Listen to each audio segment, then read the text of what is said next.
kesulitan kita memahami tentang moral dan etik dalam demokrasi kita hari ini. Jadi selalu ketika kita berbicara soal kepatutan, kita selalu berbicara ada aturan yang mengatur enggak. Kepatutan itu bukan soal aturan mengatur. Saya tidak mengangkat kaki di sini nih, di meja ini, bukan karena ada aturan yang mengangkat tangan nggak boleh angkat kaki. Kan Bung Aiman nggak pernah menjelaskan ada aturannya kan. Tapi saya tidak melakukan itu. Kawan-kawan yang di samping saya juga nggak melakukannya. Kenapa? Karena kita mempunyai kepatutan. Tidak patut saya mengangkat kaki di meja dalam kondisi yang kayak begini. Tanpa Anda sendiri mengatakan bahwa itu tidak boleh. Jadi kepatutan, moral dan sebagainya itu di atas apa yang disebut dengan boleh nggak boleh. Kalau dalam Islam itu disebut dengan halalan toyibah.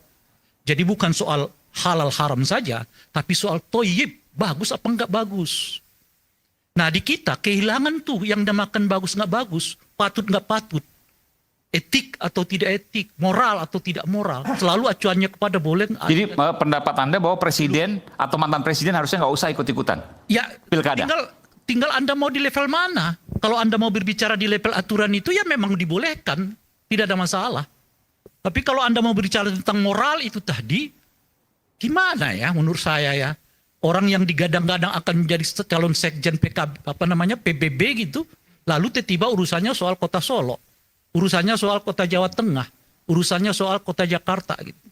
Saya kira mestinya ya yang mengingatkan ini kepada Pak Jokowi adalah orang-orang yang berada di... Bentar, saya harus fair juga. Ini kan bukan hanya Pak Jokowi. Luput dijelaskan oleh Pak Jokowi kepada publik ini.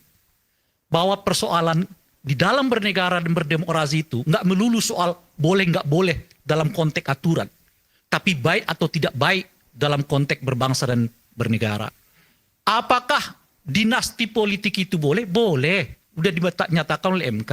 Tapi apakah yang menyumbang bagi kesehatan, kualitas demokrasi kita? Jelas tidak. ICW, kawan-kawan Permapi juga mengatakan lebih dari 30% anggota DPR kita sekarang ada hubungannya dengan dinasti politik. Pilkada kita yang sekarang ini juga marak dengan calon-calon yang bersumber dari dinasti politik. Politik kita sekarang ini kalau dibuat kira-kira asumsinya, mungkin sepertiga dari pemimpin nasional ini berhubungan dengan dinasti politik.